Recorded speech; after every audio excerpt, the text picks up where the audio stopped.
feeling na nanalo kayo sa Pinoy Boy Superstar? For me, I'm just like super thankful and happy for all the lessons that we learned. Oo! Maraming salamat sa lahat ng sumuport. And Yes! sobrang blessed namin at nagkaroon ako ng bagong kapatid. Yes, bagong kapatid. At naman si Nia Joa naman, ano ang mga dapat namin abangan sa boy band PH? Oh,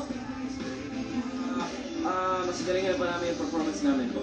Our new album, and please support our new single, We Made It. oh, we made it. Kaya naman, log on to ASAP Chill right now dahil sila rin ang ating stars of the day today. Yes, at mga ka-ASAP Chill at Twitter party nyo rin ang Boy Band PH plus Marbury, Marco, and Vibery.